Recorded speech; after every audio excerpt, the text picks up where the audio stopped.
Warning, the views and opinions expressed in this presentation are those of the producer and those appearing in the show and do not necessarily represent the views of DerryCam, the town of Derry, or any of its staff or affiliates.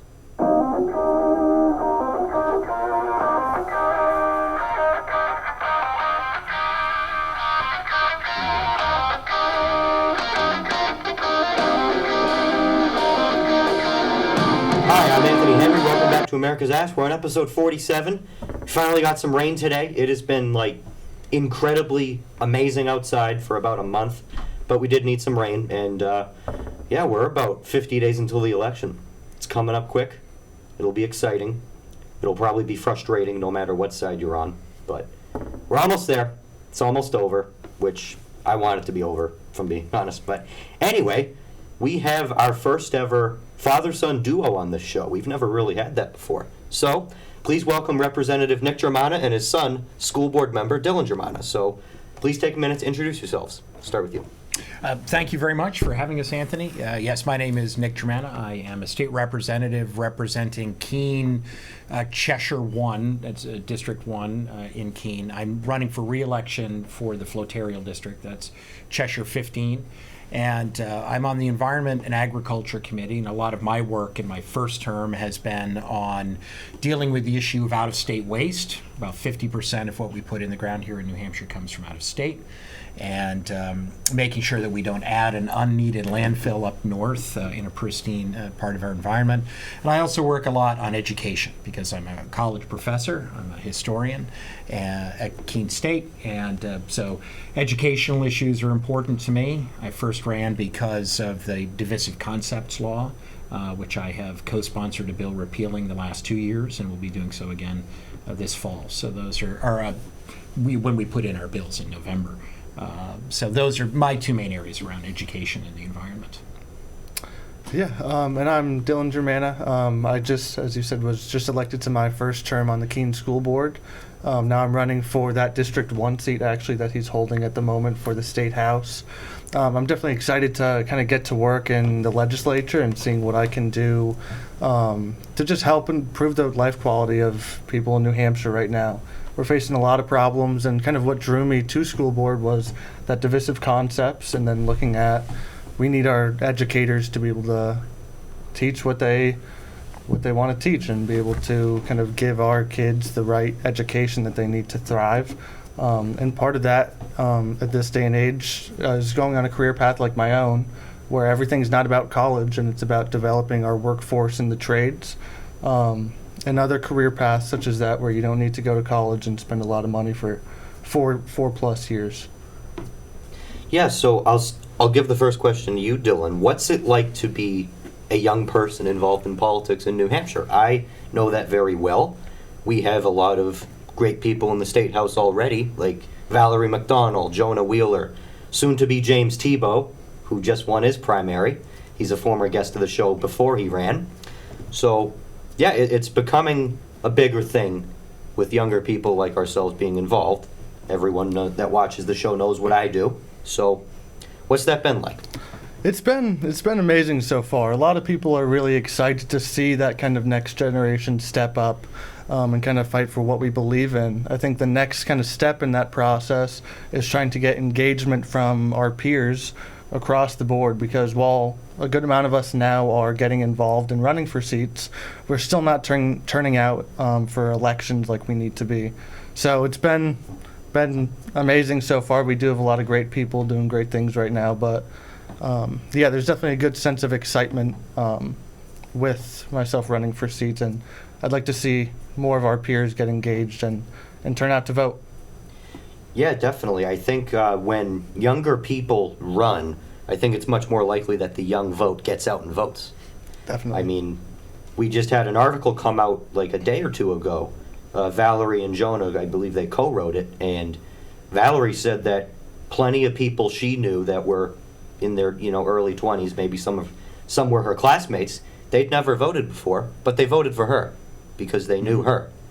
And I think it's the same for a lot of other young people, because, it's another young person. If you're voting for the first time at 18 years old, are you more likely to vote for someone that's, the same generation as you? or some 55-year-old person that has probably been there for a long time and they're out of touch. I mean, speaking generally, and we're the next generation. And I've said this the past couple shows. I'll say it again, and I'll probably end up saying this every show from now until at least the election. Is my generation going to be the one that expands upon the previous generation's legacy, or are we going to be the one that cleans up their mess? I think that's a question that needs to be asked of every single elected official, from school board to president of the United States, nationwide. Because, I mean, there's people that are doing really good things and really bad things, and what your definition depends on what side you're on, but in the end, I'm going to be the one that takes over. Mm-hmm. Whether you're failing or succeeding at what you're doing, I'm going to have to handle it. Whether people like me and Dylan are elected officials or not, we'll have to handle it somehow. And are you going to leave us with a mess, or are you going to leave us with something that, we can collectively be successful and thrive with? Mm-hmm. You referred to 55-year-olds, and that speaks to how young you are, in the sense that to you, apparently that's old. If the average age in Concord were 55, that would be something. It's not, right? So you're talking about that's true. 65 and 75-year-olds, because I feel that way, and I'm almost 50. But right, I mean, we have a system right now. There are real benefits to our citizen legislature that we have here in New Hampshire, but paying $100 a year means that there are a lot of people who are not going to be able to run for office, right? And so you're going to have a lot of retirees, right? And that's what we have in Concord. You're right, and they don't understand, particularly, I think, for people who are under 40 or 35, it's an entirely different world trying to buy a home and raise a family. And you're right, it doesn't represent the needs of younger Granite Staters. Yeah, they typically tend to be older people that are retired, or people that have enough money to go out and do something like this. And, I've heard jokes before about our legislature that, every person is related to a state rep somehow, or you could, run a rock for a state rep seat and they could come within 10 votes of winning, which I think that's good. And again, I'll use Massachusetts as an example. Revere, Massachusetts. That's where a lot of my family's from. That's where my uncle was city clerk for 30 years. Their city council gets paid $25,000 a year. Derry's town council, take away 10, $2,500. Our state legislature in New Hampshire is $100 a year.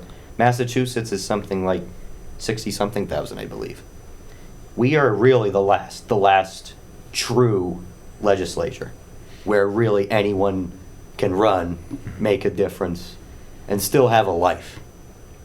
Yeah, I think that there's a balance that has to be struck. I was talking to a Pennsylvania legislator, and she makes more as a legislator than I do.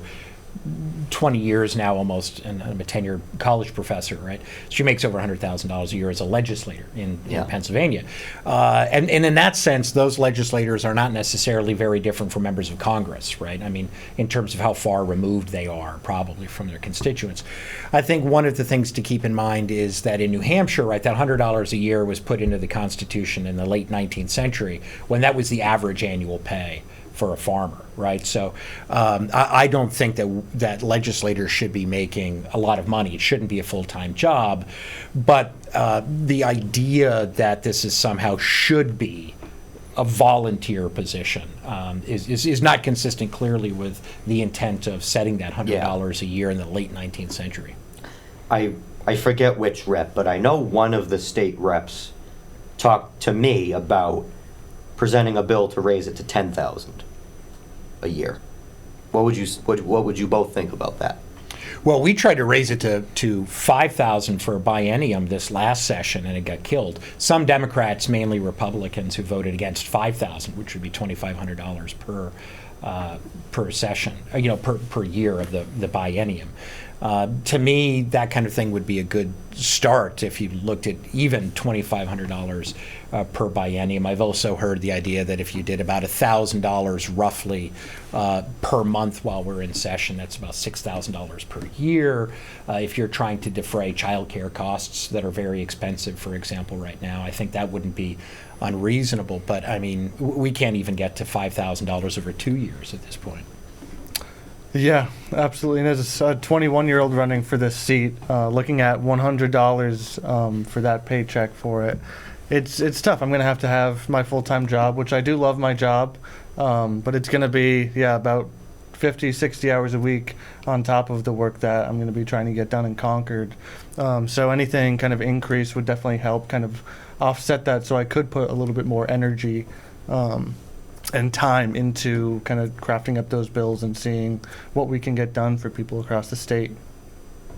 And on that subject, as I said earlier, the election's coming up, but opening day for the State House will be early December. That's coming up as well. After that, we'll have, leadership elections and all that. And by January, we're in our new biennium. We are, getting the bills back. The House and Senate will start meeting regularly again. What are some bills that both of you are going to be watching? Maybe some bills you're working on, bills you see other people working on that you think are important.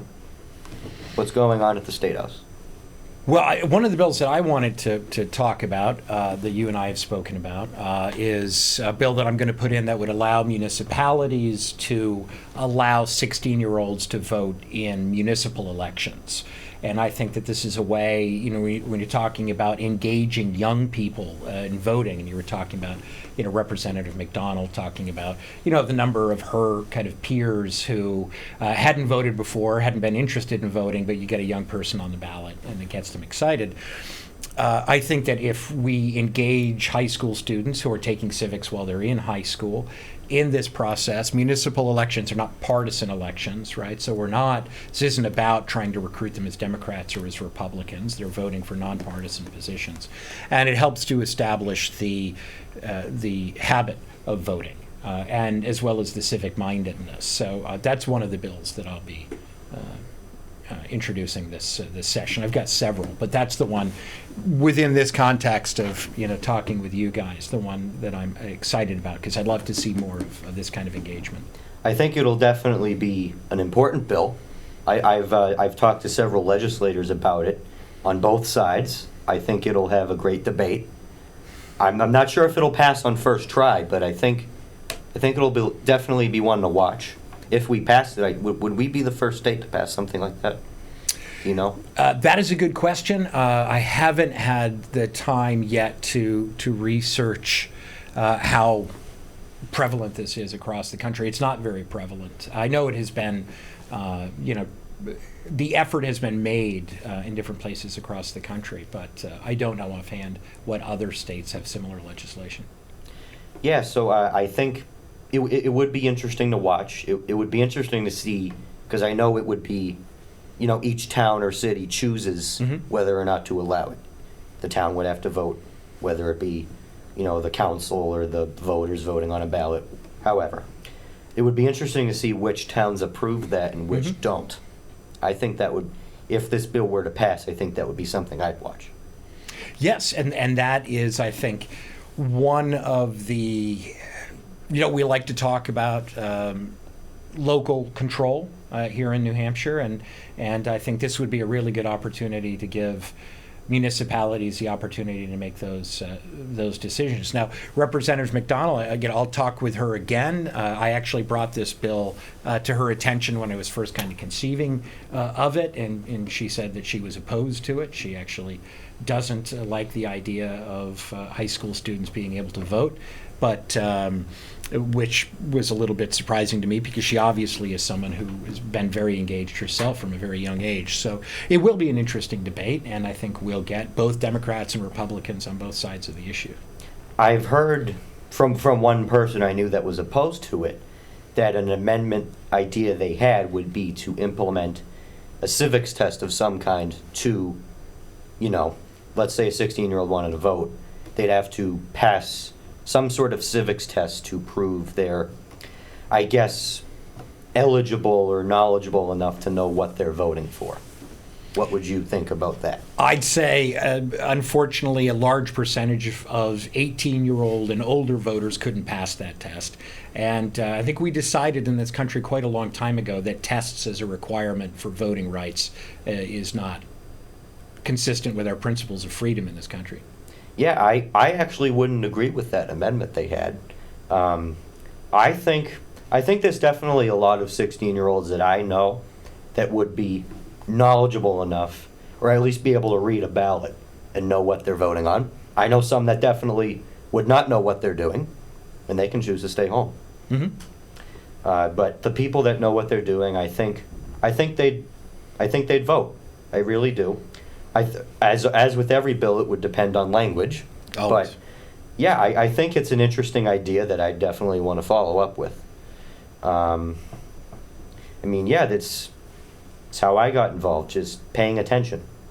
Every viewer of this show knows that I got involved when my school board, whether it be going back to COVID with all that nonsense, or what happened this past year with the closures and the construction and the school board members attempting to assault people, all that stuff. That was when I really started to realize local politics is most important. It's what impacts you the most.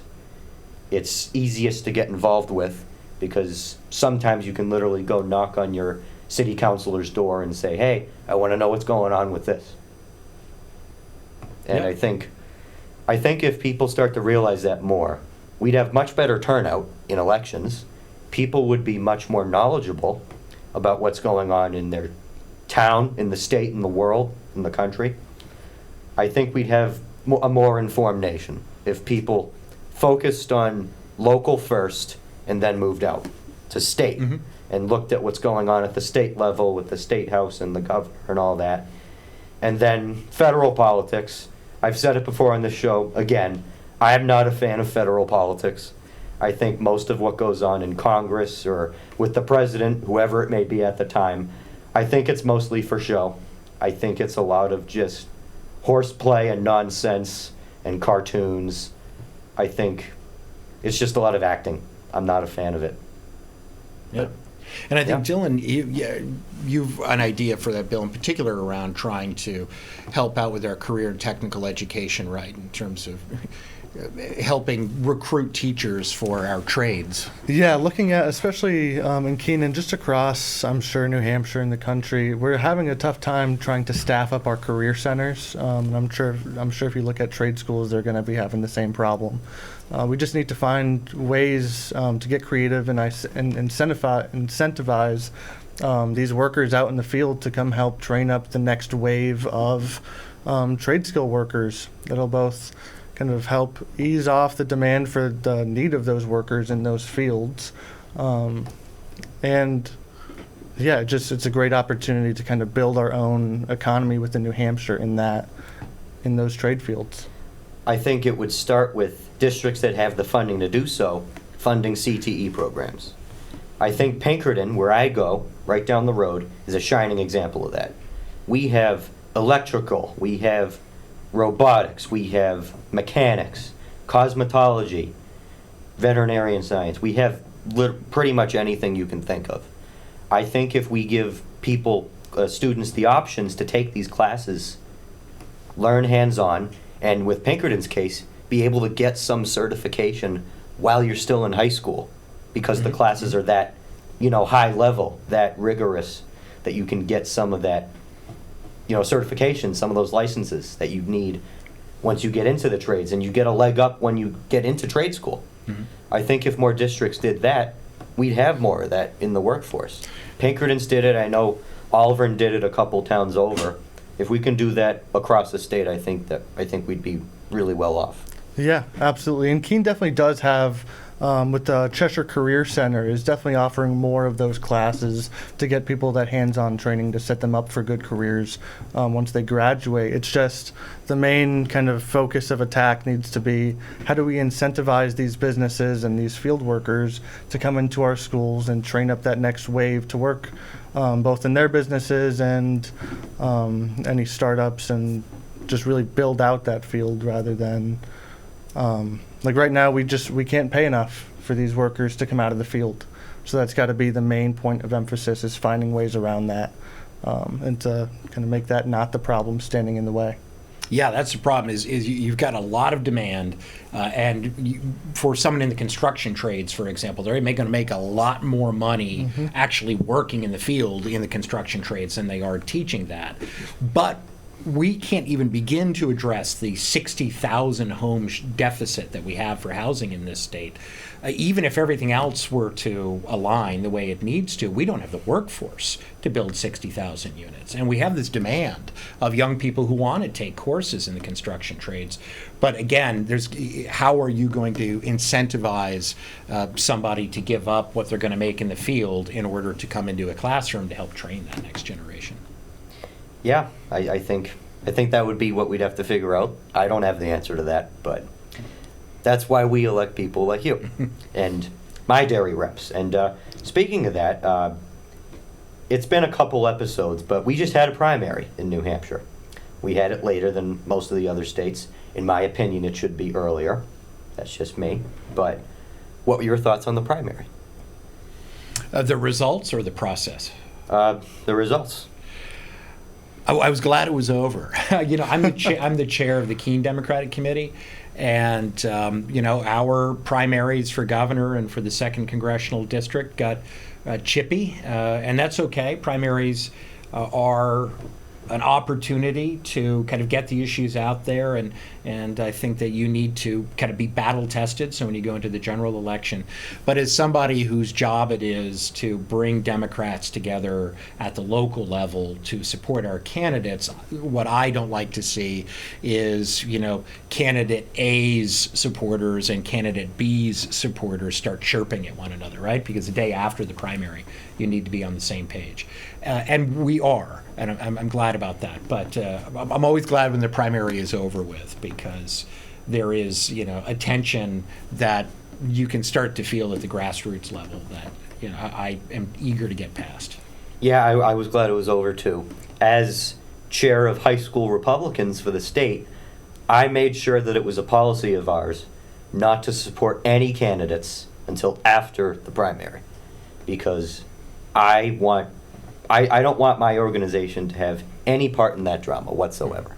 I don't want to endorse someone and then the other one feels like they got snubbed, and then the snubbed one ends up winning, and then they're mad at us, and then we didn't support them originally. Mm-hmm. I completely agree with you. I mentioned it last show, but I'll mention it again. We had kind of a primary with our state reps. We had 11 running for 10 on the Republican side. The Democrats only managed to get 4 for the 10 slots, so they had an easy one. But Republicans had 11 running for 10. The 10 incumbents, they all won. Jim Dietzel did lose. Maybe he'll try again next time. It was good to see a new name. One thing about Derry is that we typically have the same people running every time, unless someone either decides to retire or someone unfortunately dies. It's typically the same people that run. Mm-hmm. And it's typically the same people getting those people to run to begin with. We have the same kingmakers in town that we've had them forever. Mm-hmm. So new people are definitely needed, circling back to what we talked about earlier. I'm hoping that in future elections, after this year, for Derry at least, we're going to get some new names. We're going to get some new people, fresh perspectives, because I've noticed that every single election, there's always the word change. Mm-hmm. Every election, no matter who's in the majority, everyone seems to want change, and that's always being pushed. What does change look like? I'm asking the audience. I guess I'll ask you guys too. What does change look like? Because I feel it's become such a weird word with elections, and it doesn't really have a meaning anymore. Mm-hmm. My opinion. Mm-hmm. So the biggest thing that I really want to see is everyone is going to have on both sides different ideas of one, like the big solution to the problem, and two, how do we get to that eventual goal? The biggest thing is just making elections and politics civil again. So we're not getting into arguments with each other and getting into screaming matches where we're not able to talk to certain family members or friends that we had for a long time because of politics.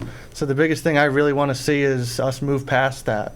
That's part of Trump's movement has been to divide people as much as possible.